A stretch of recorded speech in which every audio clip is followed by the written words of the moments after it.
Olá, tudo bem? Meu nome é Hudson Costa, eu sou diretor de arquitetura aqui no C+TAF e hoje eu vou falar um pouco para vocês sobre os projetos complementares. Mais para frente a gente vai falar um pouco sobre paisagismo, sobre luminotécnico, sobre projeto de acústica. Mas hoje, especificamente, a gente vai falar sobre aqueles projetos que são essenciais para a construção do seu sonho. São os projetos estrutural, elétrico e hidrossanitário.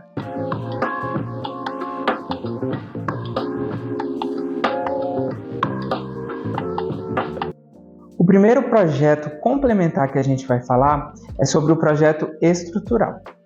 O projeto estrutural consiste nada mais, nada menos que em toda estrutura que vai compor a casa e que vai mantê-la de pé. Lá na arquitetura, a gente projetou o seu sonho. E agora no projeto estrutural, ele é um projeto muito técnico.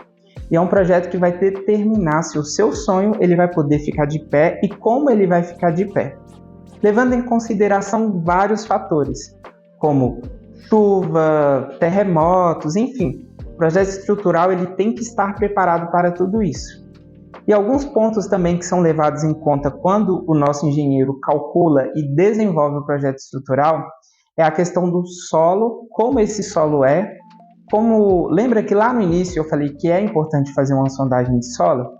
Então aqui nesse momento a gente vai utilizar essa sondagem de solo, que a gente vai ver se tem água no terreno, qual a profundidade que tem resistência a esse terreno para que a fundação seja feita da melhor maneira possível. Então, no projeto estrutural, além da fundação, a gente vai ter também pilares, vigas, se for de alvenaria convencional, ou a gente vai ter também o cálculo da estrutura quando é de alvenaria estrutural. Posso mais para frente explicar a diferença de alvenaria estrutural para alvenaria convencional. Mas nesse primeiro momento é importante salientar que o projeto estrutural ele é um dos projetos mais importantes quando a gente fala na construção da casa. E é nesse projeto que vai determinar a solidez e a robustez da sua construção. Agora vamos falar sobre o segundo projeto complementar, que é o projeto hidrossanitário. O projeto hidrossanitário ele vai cuidar de toda a parte de fluidos da casa. Então ele vai cuidar desde o abastecimento de água até o descarte dessa água, do esgoto ou mesmo da água pluvial. Então são levados em consideração alguns pontos quando a gente desenvolve um projeto hidrossanitário.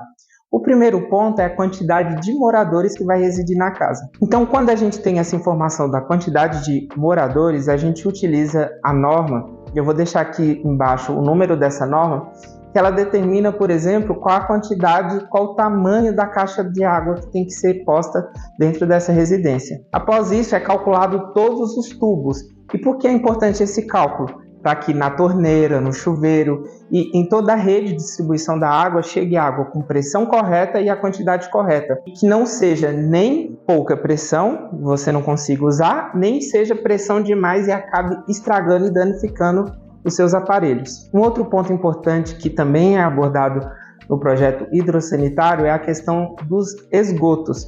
Como que esse esgoto vai sair? O cálculo do tamanho dessa tubulação e o dimensionamento dessa rede de esgoto ela é essencial para que não ocorra, por exemplo, entupimentos ou que volte cheiro desagradável. Então, tudo isso é levado em consideração quando é calculado o projeto de esgoto. E o terceiro projeto, a terceira parte que contempla o projeto hidrossanitário é a questão das águas pluviais. Então, nessa parte, a gente faz todo o cálculo, a gente pega o dimensionamento do telhado e a gente calcula como que deve ser a captação dessa água da chuva e como que vai ser a destinação dessa água da chuva.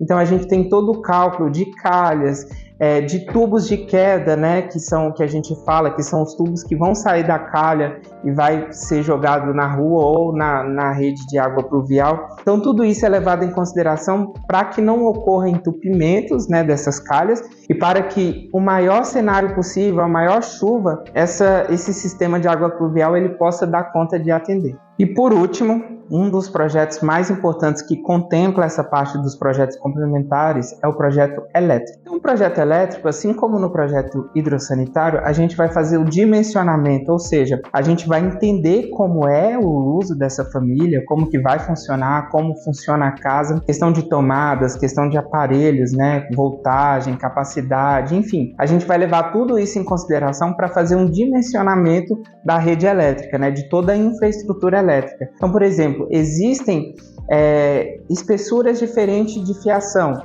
Então, cada espessura serve para um tipo de instalação. E outro ponto muito importante, eu tenho certeza que você já entrou em uma casa que, por exemplo, liga o chuveiro elétrico e a luz fica fraca. Então, isso é um dimensionamento incorreto da infraestrutura. Então, a gente precisa fazer todo esse dimensionamento. Depois tem uma parte muito importante que é o balanceamento de cargas.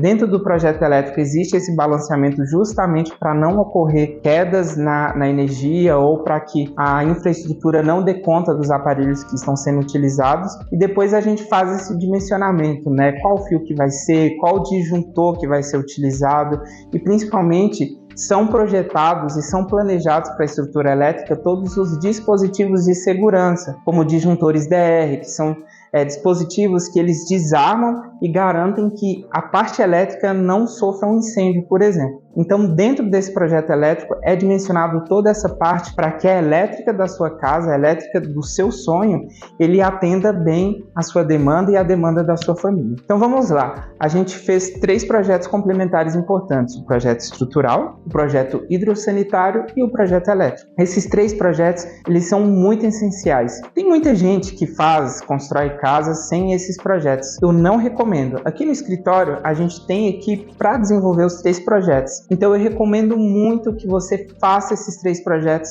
sempre que você for construir, para que você possa ter um respaldo, para que você possa ter uma garantia de que a sua infraestrutura, a sua estrutura, né, a estrutura da casa mesmo, ela vai sustentar aquilo que a gente projetou lá na arquitetura e também no interiores, né? Então, essa infraestrutura ela precisa estar toda ligada e toda comunicada. Aqui no escritório, além de fazer esses 3 projetos, o projeto de arquitetura, o projeto de interiores e outros projetos complementares também, a gente faz a compatibilização de todos esses projetos, justamente para ter a certeza que todos os projetos eles conversem entre si e eles façam parte da mesma casa. Então, fica a dica. Façam todos os projetos, não deixe nenhum para trás, porque isso é considerado um investimento. Tenho certeza que você vai ter uma casa, ter uma construção muito mais eficiente em termos de energia, de gasto de água e também de estrutura. Se você gostou desse conteúdo, ou se você sabe de alguém que está construindo ou quer construir, já sabe, né? Curte esse vídeo, compartilha para todo mundo e comenta aqui também alguma dúvida que ficou. Você pode comentar aqui embaixo ou você pode também chamar a gente nas nossas redes sociais. Eu vou deixar aqui embaixo também no card